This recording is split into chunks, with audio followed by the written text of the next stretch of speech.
शराफत अली को शराफत ने मारा। एक फुर्सते गुनाह मिली वो भी 4 दिन, देखे हैं हमने हौसले परवरदिगार के। आदाब। अब चले। वो करियर में एकदम पिक पर थे, लेकिन एक अनहोनी हुई दोस्तों और सब कुछ खत्म हो गया।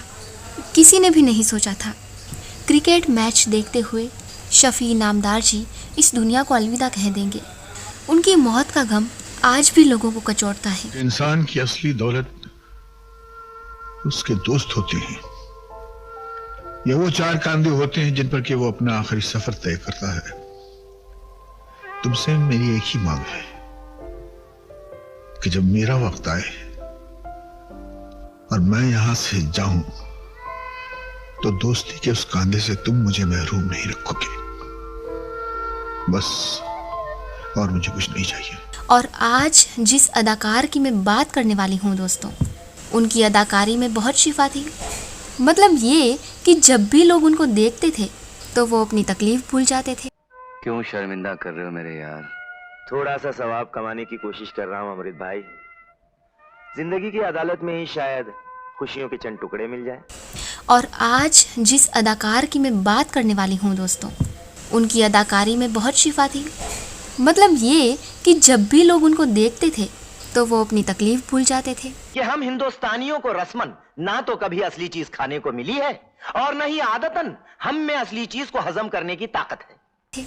और उन्हें बहुत अच्छा लगता था, और वो थे मशहूर कैरेक्टर एक्टर शफी इनामदार। दूध या असली घी खाने को मिल जाए तो हम बीमार हो जाएंगे, हमारी औलादें कमजोर पैदा होंगी, और अगर हमारे बच्चे ही कमजोर होंगे तो हमारे मुल्क का मुस्तकबिल खतरे में पड़ जाएगा। दोस्तों, शफी इनामदार एक बहुत ही मूंझे हुए एक्टर थे। स्क्रीन पर इनकी मौजूदगी, इनकी आवाज़ और इनका अभिनय का दखदम देखते ही बनता था। इनकी कॉमिक टाइमिंग और संजीदा अंदाज आज भी लोग भुला नहीं पाए हैं। तो अल्लाह के बंदों के लिए तुम्हारे दिल में जरा सी भी इज्जत नहीं? अल्लाह के बंदों के लिए? अल्लाह के बंदों के लिए तो बिल्कुल है। अस्सलाम वालेकुम अमृत भाई। इन्हें स्कूल के दिनों से ही एक्टिंग में दिलचस्पी थी, लेकिन देखते ही देखते ये दिलचस्पी जुनून में भी बदल गई। वो स्कूल में प्ले करते थे और फिर ये कारवां कॉलेज के दिनों में भी ऐसे ही चलता रहा। बहुत जल्द ही इन्होंने इसी फील्ड में अपना करियर बनाने का फैसला किया। इन्होंने थिएटर की दुनिया में खूब नाम कमाया और फिर कई शानदार फिल्मों में नजर आए। लेकिन इन्हें दूरदर्शन के सीरियल ये जो है जिंदगी से घर घर में पहचान बनाने का मौका मिला। उनकी लाइफ में सब कुछ सही चल रहा था, वो करियर में एकदम पिक पर थे, लेकिन एक अनहोनी हुई दोस्तों और सब कुछ खत्म हो गया। किसी ने भी नहीं सोचा था क्रिकेट मैच देखते हुए शफी इनामदार जी इस दुनिया को अलविदा कह देंगे। उनकी मौत का गम आज भी लोगों को कचोटता है। बता दें कि इनका जन्म 23 अक्टूबर 1945 को बॉम्बे यानी मुंबई में हुआ था। उन्होंने पनघरी, डपोली, रत्नागिरी और मुंबई से अपनी पढ़ाई की। इन्होंने 1958 में एसएससी का एग्ज़ाम पास कर लिया था। इसके बाद 1963 में इन्होंने बीएससी किया। उन्हें स्कूल के दिनों से ही नाटकों में बहुत दिलचस्पी थी दोस्तों, और वो स्कूल के प्ले में एक्टिंग किया करते थे। वो भाषण प्रतियोगिता और डिबेट में भी हिस्सा लेते थे। ये उनके कॉलेज के दिनों तक चलता रहा और फिर उन्होंने एक्टर बनने का फैसला किया। इन्होंने गुजराती थिएटर में मशहूर शख्सियत प्रवीण जोशी की देख रेख में बतौर एक्टर और डायरेक्टर अपने करियर की शुरुआत की। इन्होंने 1973 से लेकर 1978 तक हिंदी, गुजराती, मराठी और इंग्लिश में करीब 30 नाटकों का निर्देशन किया और एक्टिंग भी की। इसके बाद इन्होंने इंडियन नेशनल थिएटर और इंडियन पीपुल्स एसोसिएशन ज्वाइन कर लिया। इन्होंने बलराज साहनी और इंडियन थिएटर के अन्य सदस्यों से मुलाकात और अपने हुनर को और निखारा। इस्मत चुगताई का नाटक नीला कमरा शफी इनामदार के करियर का टर्निंग पॉइंट रहा दोस्तों।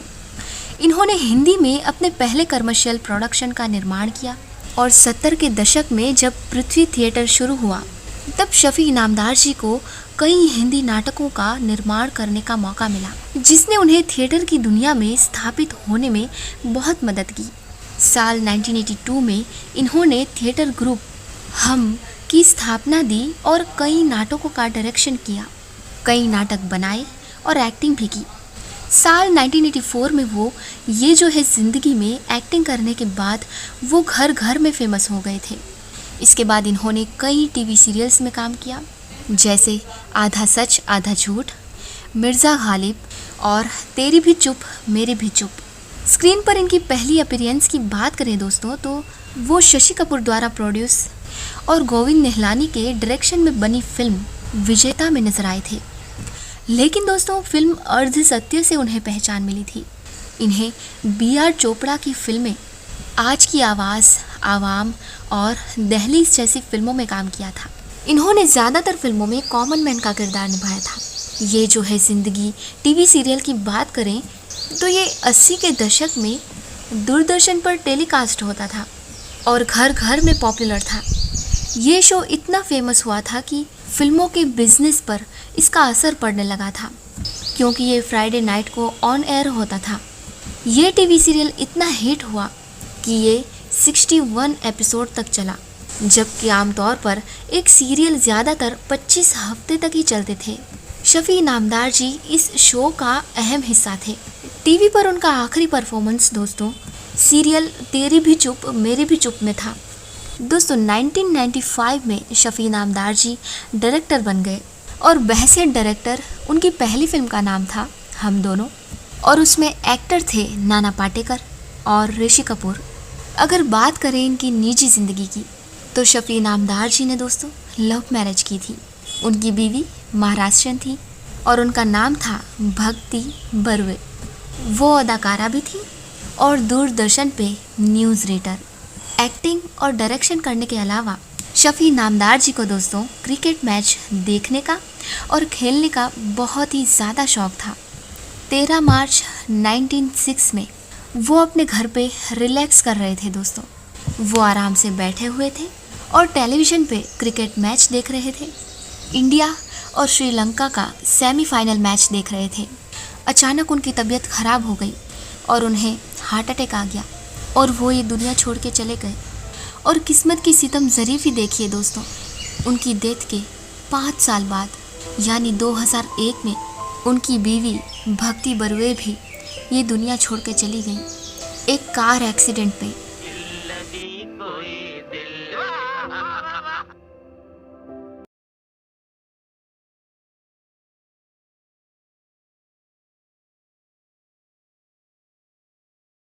वही जिंदगी वही मरहले वही कारवा वही रास्ते, वही जिंदगी वही मरहले वही कारवा वही रास्ते, मगर अपने अपने मकाम पर कभी तुम नहीं कभी हम नहीं।